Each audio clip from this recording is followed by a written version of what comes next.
Hi, good evening. Welcome to my live session on various topics, basically from my toolkit for execution excellence. My name is Dinakar. I'm the founder of Samutana and the inventor of Duhao, a methodology for changing mindset and culture.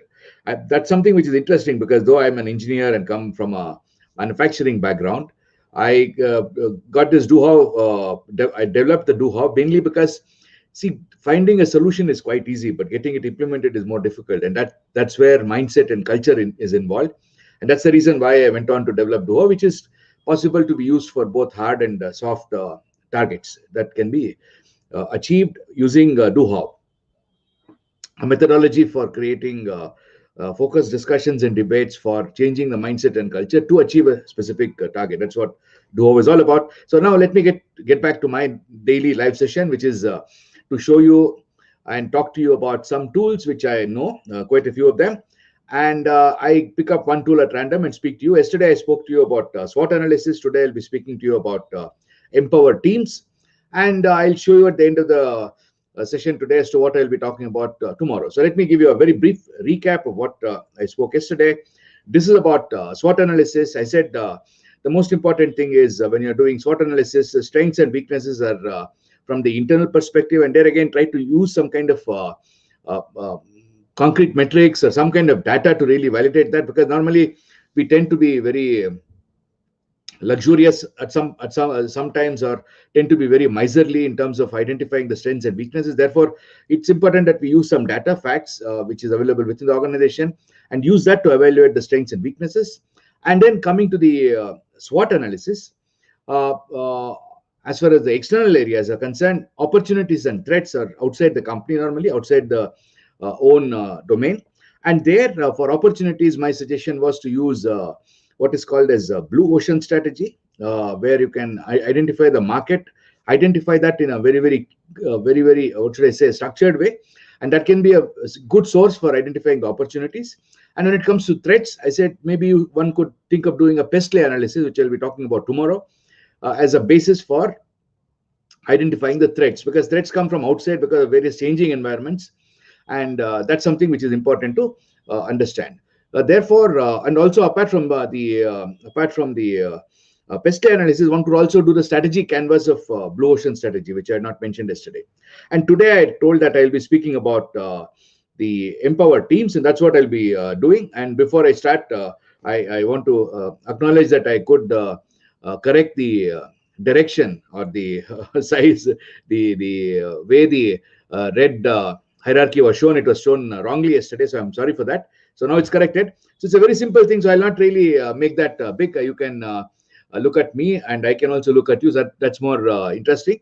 And you can have a look at the visual, which is very simple. There are two buttons. One is a red button and a green button. Red button has a normal hierarchy, which is starting from the top, comes down. It's a pyramid, standing pyramid. And the other one is a inverted pyramid. That is the empower teams, which I'm talking about. When you empower the team, the first principle is that you are trying to support the lowermost rung of any organization, the lowermost level of any organization, who are basically individual contributors. Now the question is, why is it that you need to invert the triangle? It's a very interesting concept. This is something which came up when the Japanese started talking about lean manufacturing. I'm talking about 1990s. It's quite old. It is nothing new. But unfortunately, in many companies, even today, it is not really implemented. Though it is almost 30 years old now, it's not really done in many companies. So, what is inverting the hierarchy triangle? So let's look at that. First thing is, have you heard of what is called as non-value added activity and value added activity? Maybe you have. If you have not, value added activity is that activity for which the customer is going to pay the money for. For example, if I am buying a cup, for having made the form of the cup, customer is going to pay. For having painted some logo on the cup, customer is going to pay. For having made sure that the baking is done correctly, customer is going to pay.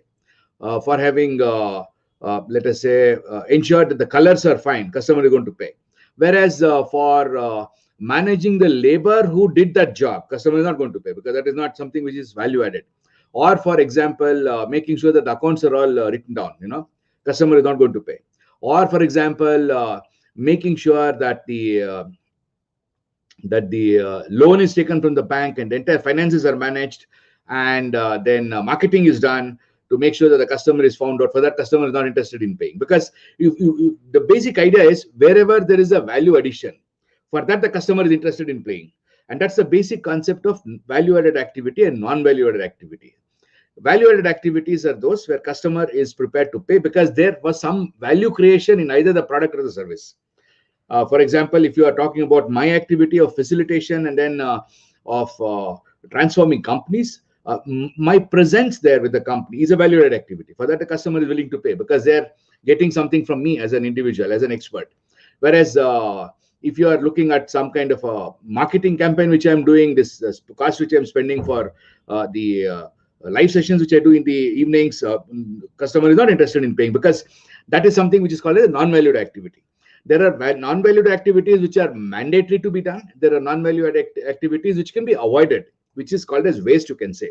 But some non-valued activities have to be done. It is, you can't really avoid it. For example, when you are baking a cup, it's important that the cup is transported onto the baking oven using some tray, right? And that tray which you are taking there, which is not really adding any value, is necessary. Without the tray, you can't keep the cup in the oven. And if you don't have the tray, you can't take it out because it will be quite hot and it will possibly break. So therefore, those things are called as non-valued activities which are necessary. And the activity of really doing marketing may not be something which is a must. You can possibly cut down on the expenses of marketing. You could cut down on the time that the cup is waiting there. For example, during that time the oven is burning, and during that time you are spending electricity to pay for the oven to burn, and for that the customer is not willing to pay because the oven was not used for the cup, and that can be avoided. That's called as waste. So now three what should I say, types of activities which I want to explain to you once again, or consolidate or conclude, and then I'll continue with my presentation of empower teams. First is the non-value added activity, which can be avoided, which is waste. That is a place where all of us try to eliminate that so that we can continuously reduce the cost. And non-valued activity which cannot be avoided, which is part of it, that is inherent part of the system, so we need to feature it out, consider that, and see in what way that can be monetized. And then there is value added activity where the product or service is getting some kind of an add-on for which the customer is willing to pay. That's the core activity for which the customer is willing to pay. For example, in the case of a very, very high-end artistic product, for example, iPhone, a customer pays for the design. So for the entire design activity, customer is willing to pay. That's something which is important to understand. Now, look at any organization. Which hierarchy level of the organization is involved in doing that value-added activity for which the customer is willing to pay? Is it the top management? Is it the middle management? Or is it the lowermost working level? Which level is the one which is doing it? I'm sure there is no doubt on that. It is the lowermost level of an organization because they are the foot soldiers. They are the ones who are executing something. So that is called as the level where the value addition is going on. So the Japanese said that, look, if they are the ones who are doing the value addition, why do you need the entire hierarchy? Well, they are basically there to ensure that these guys are able to execute the product or service in the best possible way so that the value addition becomes maximized. If the value addition becomes maximized, the company can make more profits. So therefore, they said, we need to invert the hierarchy triangle so that they become the bosses of the company. The bosses of the company should be the individual contributors in a company. Again, does it sound crazy? Of course it is. Many of these thoughts are crazy thoughts because they are the ones which trigger the kind of breakthrough improvements in any organization, any society. So they said the individual contributors are the bosses of the company. And if that happened, then what is the role of the other people in the organization? There is a huge hierarchy there. There is a CEO, and after that, there is a general manager and senior manager, divisional manager, vice president, and then there is a assistant manager, deputy manager. You name it. There are a lot of hierarchies every organization. The one which I worked, I was the sometimes I would count myself as the FLM, that is a fifth line manager, is what I would call myself as FLM, fifth line manager. A very crazy wording, because that's something which is very crazy. And imagine the fifth line manager is involved in day-to-day activities many a times, and not only in my case, even in many cases like yours. So therefore, the idea was, how are we going to ensure that this all the individual contributors in a company become the top bosses of the company, so that they are the ones who are really taken care of very well. Then the idea was, when you have to invert the triangle, it is most important to make sure that each hierarchy level in the organization is doing nothing other than ensuring that the lowermost level, the individual contributors in the organization, are able to perform their job without any problem. I just give you an example. Some say that, look, for each one of us, the customer, the most important customer are our employees as a leader. Because then, if my job is to ensure that my employees are happy, they're able to perform their job without any problem, and if I do that, then I've done my job. And that is the basic philosophy of this particular thought of telling that we need to empower teams. That philosophy or culture is something which has to first get ingrained in the organization. Only then can we look at empowered teams. Otherwise, you talk about empowering teams. What is the empowerment there? You say, oh, our teams can decide. There is absolute no problem. Our teams can always do everything. But then they are not really empowered. Why are they not empowered? Because they don't feel empowered. Empowerment is a feeling of the person who is empowered, not the person who is empowering. A very interesting statement here. Please remember that. I just repeat it. Empowerment is a feeling of the person who's empowered rather than the person who's empowering. The person who's empowered should feel that he's empowered or she's empowered. Only then can I do magic. And if that can only happen if consistently the guy who's empowering or the person who's empowering is in a position to support this person do all the activity without any hindrance, and also to support the person to be able to work more effectively, more efficiently.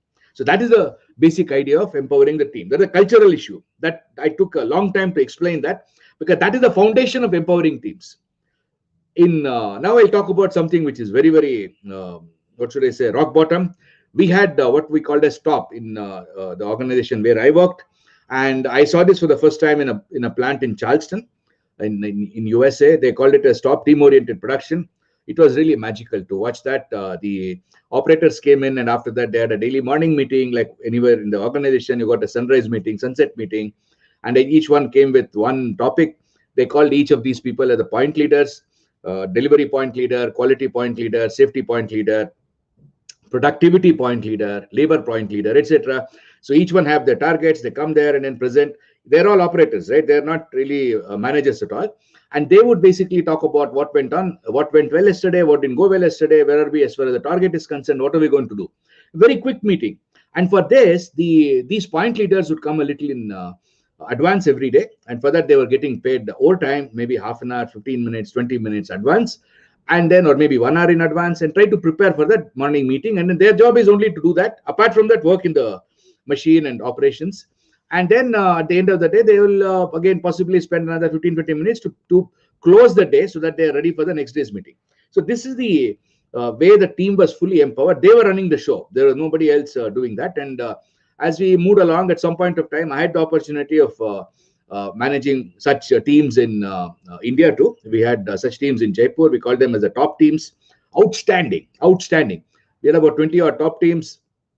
And these teams were basically running the show on their own. We had deployed that. For that, some of the criteria which is required for empowering teams is to have a very, very, very, very transparent and very, very participative policy deployment. I'm not sure how you do that in your organizations. That is a key, to have a very transparent and participative policy deployment. That is one aspect of it. The second aspect of it is to make sure that the teams, which I call it the top teams, team-oriented production teams, these teams, it is in production, same thing can be applied for any other industry too. And these teams are really enabled with solutioning. And that is the second key problem which you have got in organizations. It's fantastic. Even though we say that the teams are empowered and our hierarchy is inversed, it is not at all the case. In my situation, it used to be very classical. I always had a habit of going and talking to people, shaking hands with them, finding out how they are. So I like doing that wherever I am. And then my employees would tell me that, sir, this problem is there. It has been going on for the last 1 week. Nothing much has happened. So I said, okay, I'll note it down. And then I asked my first, my reportee. My reportee would be either general manager or a senior general manager. So senior general manager would tell me that, look, I don't know what is happening, let me check it out. And he would call his senior manager, and the entire thing is going on. Clock is ticking. Okay, I'm very, very impatient. Clock is ticking. I'm becoming more and more impatient. I'm asking my secretary whether this guy called me back. The senior manager, general manager, no, not yet. Nothing has happened. Then I can ask her to follow up once again. So she again follows up after about half an hour. And then by the time the senior general manager has spoken to his senior manager, and the senior manager has spoken to his manager, and the manager has spoken to his assistant manager has spoken to his team leader. And none of them know that, right? None of them know that this bloody machine is stopped, or the operator has a problem, because their job was mainly to do some job in the organization. And what job are they doing? A lot of jobs. And that's the core issue of any company. Whichever company I've gone to, that is a fundamental core issue. The entire organization is there to ensure that the individual contributors in the organization are able to perform their task without any hindrance. That is the only objective why they're there. Otherwise, everybody in the organization is not necessary. And that's a very, very, what should I say, provocating statement which I am doing, that you don't need anybody in the organization. The entire hierarchy is not required. Only the lowermost level is required. They are the ones who are delivering it. When I say individual contributors, it could be individual contributors even in staff functions. It could be individual contributors in engineering, individual contributors in sales department. The entire hierarchy is not required. And unless this hierarchy realizes that my existence here is to ensure that the individual contributor can perform without any problem, and my job is to constantly help them perform without any problem, I have a huge issue in the organization. And these organizations never can become world class. And that's the core essence. And once we achieve that, and that's what is done using Do-How, I get people to the shop floor, I get people to the working floor when it is a service industry to really look at what's happening really. There's one particular situation where a sales manager was telling his sales guy to sales representative to start making a great sales pitch. And he told him, you do it, you have to do it. Then in the Do-How game, he got a chance to talk about the sales pitch the way he would have done it. Mind you, what happened? He had huge difficulty in doing that. And imagine if you are in a situation like that, you are not able to demonstrate what to do. Help out your people, help out your individual contributor to be able to execute their job better. Then there is no need for any hierarchy at all in an organization. A very, very provocating statement I'm making, and please remember that. And that is the whole essence of excellence. Excellence is not about, let us say, getting some documents done and standards established and then controlling those standards. Not at all. It is to enable your lowermost level in the organization to work seamlessly without any problem. That they should go home every day happy, satisfied, that they have accomplished something in their life. And to be able to do that, it's important that you need to really look at ensuring that the entire organization is tuned to that. So what happened in my case, I spoke about one example of this problem of 1 week, and it took almost about 4 hours by the time the team leader went and saw what was the problem. And then all of us met there. I said, come, let's go there, see what's happening. Then we went there and found out, and basically nothing had happened because the team leader was not aware that it was very urgent. He was working on something else. And finally, the priorities got changed. The problem got sorted out in another 2 hours. And then I told them, look, it is impossible for me to imagine that I'm in the 5th level. I used to call myself with a FLM, right? 5th line manager. So I'm a 5th line manager. Impossible that a 5th line manager has to come to know that some problem is there in the with the individual contributor. And how come the entire organization doesn't know it all? So I can't accept it. Then we started what we call the OLR, Operational Leadership Round. The same thing. I would go there, ask along with all my reportees, and then ask the operator, do you have any problem? Operator or the individual contributors. If they have a problem, then I would look at that particular man. He should have an answer saying that, look, I know that there is a problem. Somebody is working on it. And his next level should know that. And then they started doing the same thing. Within about 2 months, we got the thing in order. And then the entire organization turned towards helping out the lowermost level in the organization, the individual contributors, and not trying to be their bosses. Actually, the lowermost level are their bosses. Actually, the top level should basically be helping them to perform their duties better. If that situation existed in all the companies, we would not have any union problems. We would not have any misunderstanding between management and union, because we are not looking at trying to get the best out of those people, but we are trying to get them to do their best by helping them do their best. So that's the wisdom of empowering teams. I hope you liked it. If you did that, please use it in your companies, and then let me know how it is working. And there's some comment here which says that top teams are very effective in Yeah, so let me see. Top teams are very effective in Jaipur at associate level, policy deployment and tracking targets and taking corrective actions. Better example of team working for common goal. This is one of my earlier managers who's speaking about this, who also had some problems with me, because I would ask him, why is it that you have not been able to solve the problem which the individual contributor had? Because unless we are able to do that. So thanks a lot, Radha Raman. How are you doing? Take care. And so this is something which is very important. Once you are in a position to get to that level, then it is going to be really magic. You can really create magic, and wish you all that you can create that magic, and all the very best for that. Before I go, let me just request you and invite you to do how event which I am doing this Sunday. Yesterday I had done a mistake in the date, so please pardon me for that. This Sunday I'm doing a do how event in the morning at 11 o'clock. If you are interested, please do register, and then you can participate in that. It's basically a do-how session on excellence, on business excellence. So you might find it interesting. And with that, I would come to the end of today's discussion. This is a very, very exciting topic for me. So possibly it took a little longer. So pardon me for that. And I would like to also talk about what is it I'm going to be speaking tomorrow. Tomorrow evening would be pest analysis, which is again something to complement the SWOT analysis. So let's look at that tomorrow. And in the meantime, have a nice evening for those of you in India, and have a great day for those of you outside India. And for all of you, enjoy your Shankranti. Tomorrow is a very, what should I say, again, some kind of a national festival. It's the festival to celebrate harvest. I'm sure this year, though COVID attacked human beings, harvest would have been good. So celebrate the harvest.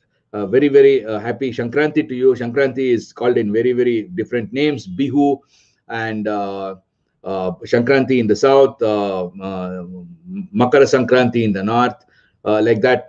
Various names are there.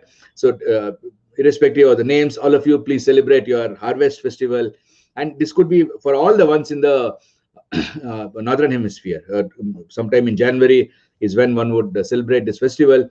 So all the very best. Have a nice Shankranti, and happy Shankranti to you all, and see you again tomorrow evening, more or less at the same time. Thank you so much. Goodbye.